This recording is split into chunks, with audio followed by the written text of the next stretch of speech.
yarudisha tena hapa, tena ikatoka ikuwa sawa, kumaanisha hapa kwa kivua chake kulikuwa na power. Alimwambia nimeweka power hapo. Bwana Yesu asifiwe sana. Kwenye mkono wake, kwenye hiyo fimbo, akamwambia that is another power. Kwa hivyo akamwambia wasiposikia ishara ya kwanza hawakuwepo akiwafanywa hiyo maneno. Wasiposikia ishara ya pili hawakuwepo kwenye ishara ya pili na ishara ya kwanza. Kwa hivyo you will be performing what I've told you. Hallelujah. You will be doing it. Ukiona wamekataa, ukiagusha fimbo hivi ikatai kufanya kazi, wakatai kuiamini, rusha mkono hapo. Toa ikiwa ya white, wajue wadho kole mwe. Kumeharibika. Mkono imetoka ikiwa na ukoma. Wakienda kuleta hivi nikienda kuwekelea mkono. Angalia makaza hii. Kwa sababu nini? Alimpatia power. When the hand of God is upon you, he gives you the power. He gives you the reason to do the job. Me, I know here, I have the confidence of what I'm saying and what I'm doing and where I'm going. So you cannot deviate me. Hawezi time yangu ya kuondoka niende the next move, huwezi kuja kunibadilisha hata ukiwa nani. Huwezi. Because I know where I am from, where I am and where I'm headed. I'm walking within my season. And I will never allow you to come and derail my season because you are a lazy person. You want me to become lazy like you. He was given 2 miracles and people were not there to see. Na akaambiwa kama ishara ya kwanza hawataisikiliza, ya pili wataisikiliza. Kwa hivyo ameambiwa in those 2 ishara nimekuonyesha, I put power in those isharas. Nimekupatia kijiti na hiyo kijiti iko na power. Unguza chini, maadui wakikuja weka chini, itabadilika itakuwa AK. Na utasikia wakawa na watu watapotea. Venye uliruka nyoka ilipofanyika, hivyo ndivyo wataruka. Sababu Musa alipoangusha nyoka na ilikuwa mkono wake. Hii fimbo ilikuwa nyoka na ilikuwa kwa mkono wake. Alipoangusha fimbo chini, ilibadilika kwa nyoka, alitoa mbio. Mungu alikuwa anamwambia hivyo ulivyotoa mbio, hivyo ndivyo watatoa mbio. So what you have, it is the power from God. The weakness that is in you is the authority of God. Hiyo simu yako is a miracle that you are carrying. Is a power that you have. Hiyo nguo yako umevaa, it got an anointing from heaven. Bwana Yesu asifiwe sana. That friend you have is a gift from heaven. That enemy you have is a gift from heaven. Because without the enemy, it means you don't have a table. Bwana Yesu asifiwe sana. Wacha kushida ukilia, maadui wamezidi. Jehova, nikigeuka ni maadui. Nikienda huko kwingine ni maadui. No. Piga makofi wakizidi. Unajua hivyo walivyo wengi ndivyo meza ilivyo kubwa. Bwana Yesu asifiwe sana. Hivyo maadui walivyo wengi, maanko na maanti hataki kukuona. Ugo ndogo meza yako enene. Ekone kole heki nyamanti na mago ule meza nao ukiradhimu. So anything that is around you is a table for you, because the enemy must be there, and there is no blessing without the enemies. Enemies, it is the component of the table, and the table to be there, to complete it, an enemy must be there. If you only have one enemy, it means your table is a coffee table. Ama ni kasturu kale ka plastic. Nego kama adui ni mmoja tu uko naye. Haujaigiliwa. Umetengenezewa padi hii, na kwa hivyo tunahitaji tu kasturu kale ka plastic kale kadogo. Na kiti moja. Lakini maenemy wakikuwa 100, hivyo ndivyo table, dining table ilivyo kubwa, na ndivyo chakula kilicho kingi. Maana wewe ndio utakuwa ukikula chakula wakiangalia. Maana wewe ndio utakuwa ukibarikiwa wakiangalia. Na lazima wakuwe wengi, wakuwe mashahidi wa kukuona unavyobarikiwa. Maana the anointing you are carrying is so powerful, you need so many witnesses to come and witness you. But if you have one witness, there is something wrong with you. You supposed unafaa kuomba ukufe haraka haraka, kwa sababu hauna msaada mingi. Utafuta maadui, hata ukiona wamekosa kukuja, watengeneze ndio mesa yako ikuwe kubwa. Mimi natengenezaga. Mimi natengenezaga. Hata wewe kesho unaweza kukuta hatuongei na wewe. Sababu nataka mesa yangu ikuwe kubwa. Bwana Yesu asifiwe sana. Hallelujah. So if the first miracle won't work, the second miracle will work. Bwana Yesu asifiwe sana. Maanisha what I have put in you is a miracle. Your body is a miracle. That business you have is a miracle. That job you have is a miracle. That baby you have is a miracle. That husband you have is a miracle. That wife you have is a miracle from God. Don't look in the negative energy. Look at it from the positive energy. Bwana Yesu asifiwe sana. Sio kila kitu ambayo inakuwa mbaya. Vitu vyote vibaya ni vizuri machoni kwa Mungu.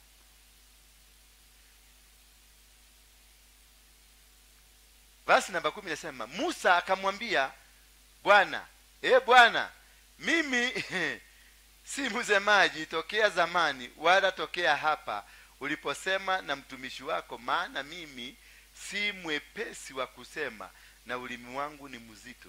Yani ni kama anaambia Mungu, ni kama Mungu hakumuumba. You see, what you are doing, how you pray nowadays is as though God didn't make us. It's as though ulitengenezwa na binadamu, sasa ulikuja kufanyiwa introduction kwa Mungu out of the product ya binadamu. Bwana Yesu asifiwe sana. Because when Musa alikuwa anamwambia ulimi wangu, who created him? Yeah? Who created him? It is God. God knows your situation. God knows what you are facing and the challenges you are facing. God knows wewe ni mfupi, wewe si mrefu, ndio uende kumwambia unajua mimi Mungu mimi ni mfupi.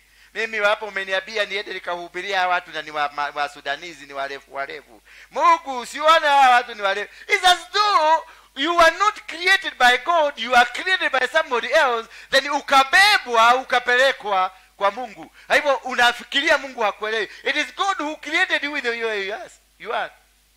Hivyo ulivyo, you are a creation of God. He knows you don't need to go and complain.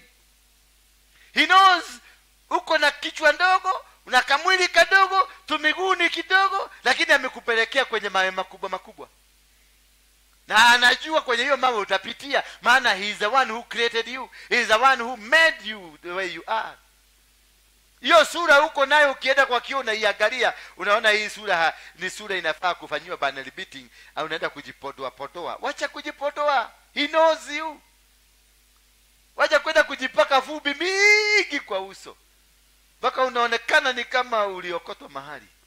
Ni kama ulipita kwa Murang'a kwa road dead soil. Inaitwa foundation.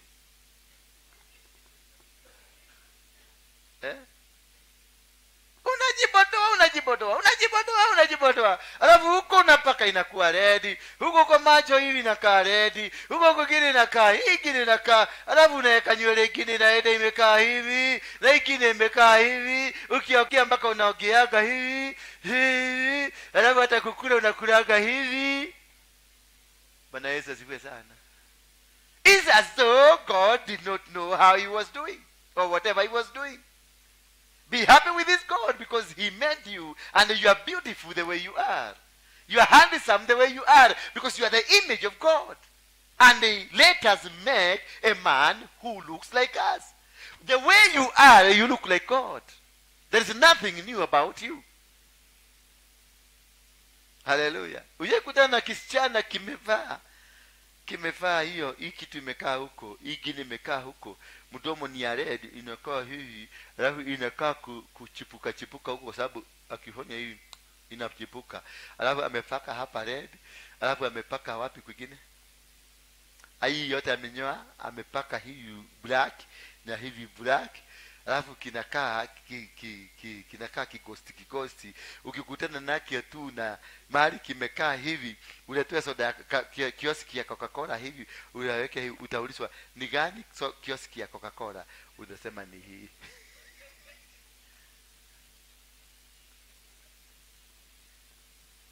Ni urembo. Nilizikataa, endeni mweke hizo maurembo zenu. But what for? What for? Nimejiona naona anajificha na kamera nikafikiri hizo anaficha. Be proud of your God. Be proud of what God created in you.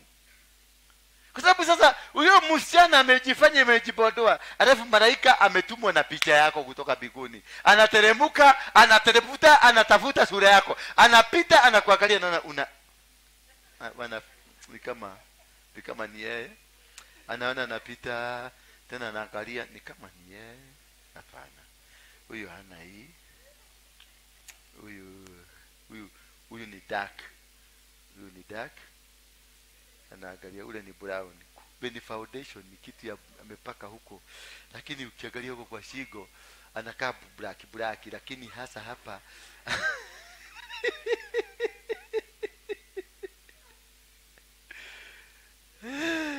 Bwana Yesu asifiwe sana.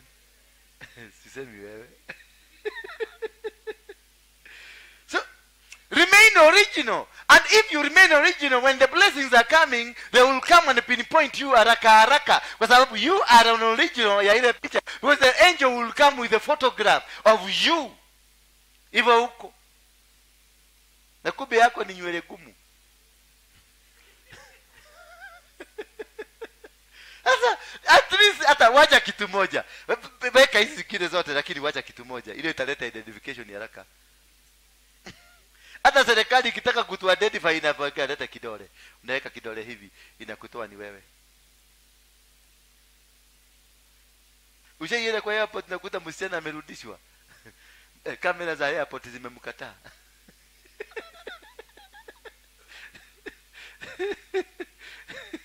Zimemkataa kwa nini? Kwa sababu ile picha iko kwa passport na ile picha imetumwa. This is a different person. Uko mbinguni ni hivyo hivyo. Tell your neighbor be an original person. Yes. Hata kama utusemi ukae, mimi sijali, lakini be an original because God wants to bless you and he wants to bless the original you, the person he created. That is what he wants to bless. Mizigo yako imekuja na picha yako. Ndio unakuta unahangaika because ulijibadilisha, ukabadilisha mpaka kuongea, ukabadilisha mpaka staili ya kwa sababu huyu mtu wako mpaka na video, anakuja kwa simu yake na angalia vile akanabio, anatembeaga hivi. Sasa umebadilika mpaka unatembeaga kama unajua kuna wengine wanaume wengine wanatembeaga mpaka unaona ni kama sasa anasema ni kama ni yeye lakini venye huyu ni kama si yeye lakini ni kama ni yeye. So most of us, because of our failure, our change that we've made in our life, God has moved away. They send the blessings, but you are not found. Yet you are there. Be the original yourself. Let your heart be your original heart that God created. Don't be like an animal, because we were not created with a heart that is animal heart. We were created with a godly heart. If you change the heart, God also is looking at the heart and know that this is not my heart. You need to be an original person and walk the way God wants you to be. Because when he created you, the Bible in the book of Genesis 26, 27 and 28, and God says, and God was happy. And God was what? God was happy. If God was happy with you, why are you discrediting yourself? Mbona unajiwekea kimoyo urameneroyo niki uramomenera ki na tu amobile. Unachukia huyu kwa nini na huku Mungu? No, watakuba kitu takeke. Unaweza kutengeneza mtu kama huyu? Wewe unaweza kutengeneza mtu kama huyu? Na unamchukia kwa nini? Do you know the value? Do you know value yake? Do you know uzito yake ni nani? Do you know huyu anaweza kuwa the future president? Ani wewe atwetera huko. Todo wewe na no ni muhunyo ku ena dio mukuru ana sasa nani angefikiria Ruto anaweza kuwa president? Si hata Uhuru alikuwa anasema huyu mtu hawezi kuwa president. Mpaka siku moja nikasikia Uhuru akimuita huyu kijana atulie kidogo. Na ni watu walika moja. Lakini kwa sababu Uhuru alizaliwa na mzee. Alizaliwa na Kenyatta akiwa na 78 years. So genes za Uhuru ni za sasa kama Kenyatta angekuwa hai angekuwa na miaka ngapi? 135. Kwa hivyo when you are born, Kwa wale wamezaliwa na wazee sana, mjihadhari sana. Watoto hao ni wazee kama huyo mzee, because genetically genetically the genes za mzee zinakubeba. Sasa behavior na karakta yako inakuwa mzee. Ndio ulikuwa unaona Uhuru alikuwa anaita Ruto kijana, na ni watu walika moja. Sasa huyu mama anaweza kukuita hiyo msichana tumwire tu ucio kaire tu kau wewe mutumia gweta kaire tu kau no tondu aciarirwo ni gathuri gakuru, genes ciake ni nguru, u ona gatundu tuothe twetu kuru kana twetwana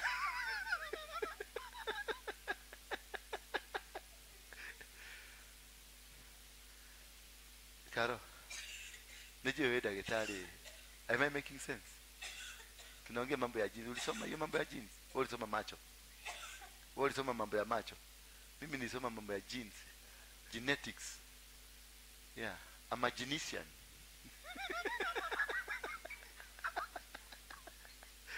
Ule ni optician.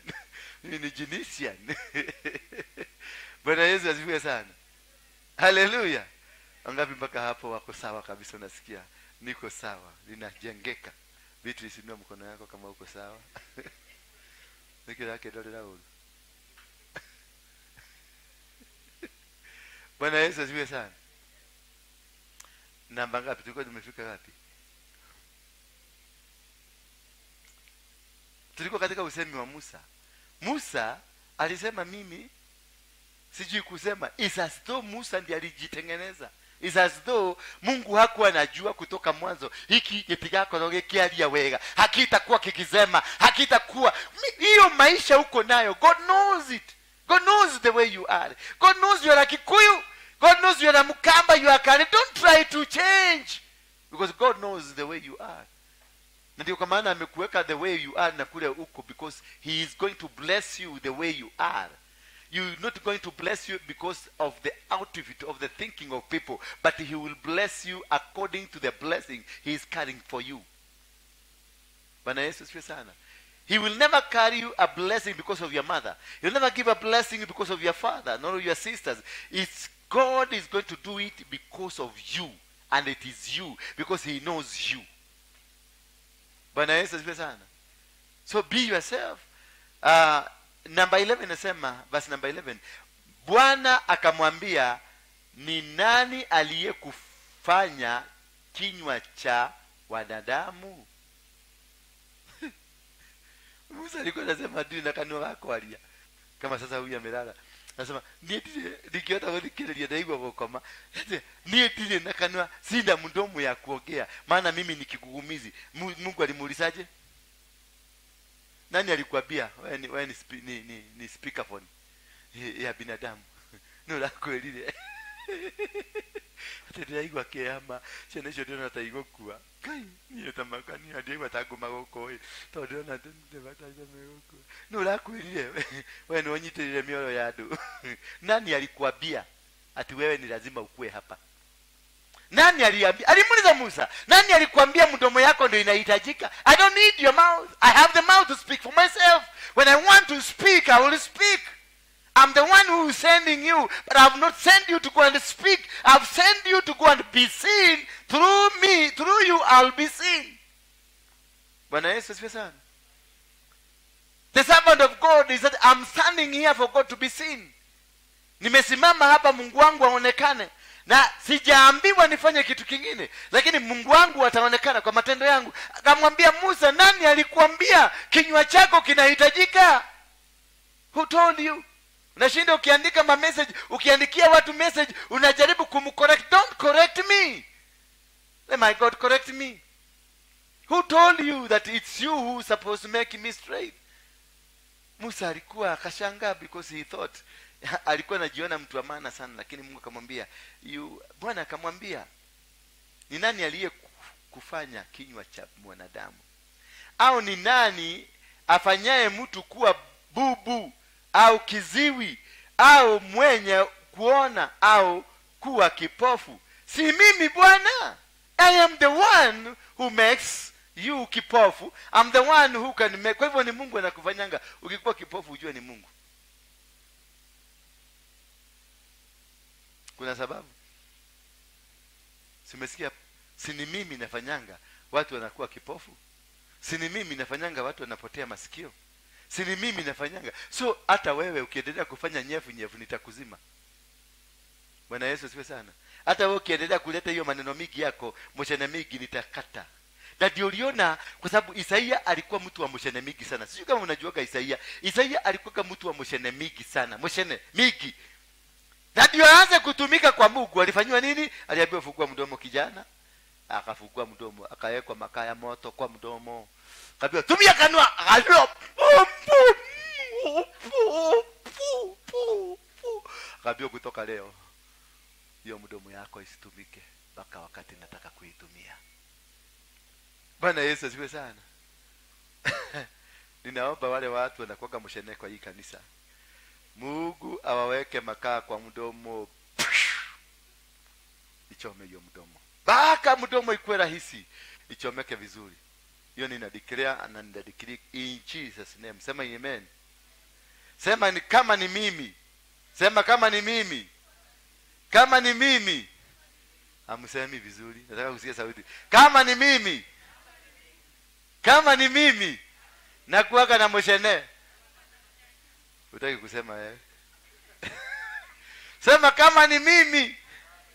Na wewe utaki uongee? Naona watu wa moshene.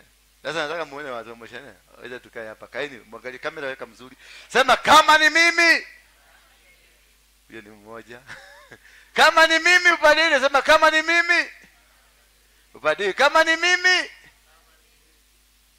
Huyo mpaka inamisha sione. Sema kama ni mimi. Wa moshene. Mungu aweke makaa kwa mdomo yangu. Umeona kama huyu hawezi kubali kwa sababu anajua yeye ni namba 1 moshene. Mimi naomba makaa iteremshwe sasa. Watu wawekwe kwa mdomo. Moshene ifanye nini? Iishe. Na ikiisha, hakuna mtu ametumika hapa kama Isaya. Ametumika mpaka Diamieda amekuta mtu anaitwa Hezekia. Anamwambia Hezekia, sasa unaenda kukufa. Hezekia kwa sababu anajua Hezekia kuambiwa mtu alichomwa mdomo, alifikiria ni yule mtu wa moshene tu. Hezekia aligeuka kaenda kwa Mungu kwa ukuta, kaambia Mungu, kumbuka kitu kimoja nimewahi kufanya. Isaia tena kaambia rudi, enda kwa mtumishi wangu, mwambie nimemwongezea 15 days. Bwana ni 15? 15 years. Bwana Yesu asifiwe sana. So God has the power over you. He can make you what he wants you to become. Anaweza kushoot na hiyo mdomo. Kama sasa nitasema nimedecree kutoka leo, kuna watu midomo yao nimeifuka kabisa.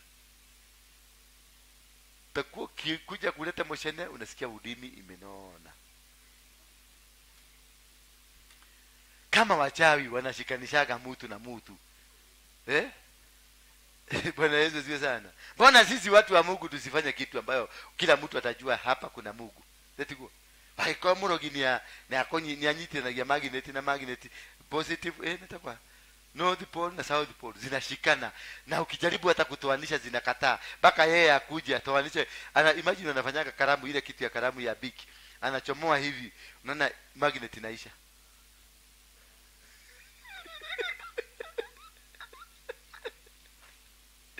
Unakuta mtu mchawi anakuja anasema watu wakule nyasi na wanakula. Na sisi tunajiita watu wa Mungu. Hapana, kutoka leo nitakulisha watu nyasi. Huyo Mungu wetu aonekane. Acheni Mungu aitwe Mungu. Acheni Mungu aitwe Mungu. Kama alimwambia Musa badilishe fimbo, ikabadilika ikakuwa nyoka. Lakini sasa hizi nikibadilisha simutaniita devil worshiper. Sidio? Simutaniita devil worshiper. Na sasa mbona tunasomanga ya Musa ama Daudi? Unajua kuna story nyingine Jenny nimesoma leo. Nimeisoma kwa undani vizuri, nikaielewa mpaka nikashidwa. Was this God? Daudi akasema anataka kuoa msichana wa nani?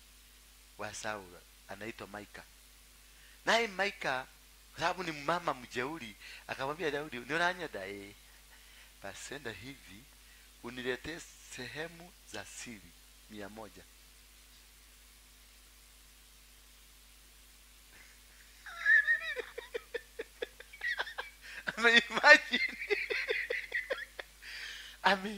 alimwambia nenda uniletee sehemu ngapi za siri za wanaume 100. Daudi alitumana, wanaume kunyofolewa. Hiyo kitu haikuwa sajeri, ilianza huko Israeli. Wanaume wakanyofolewa 100. Nini?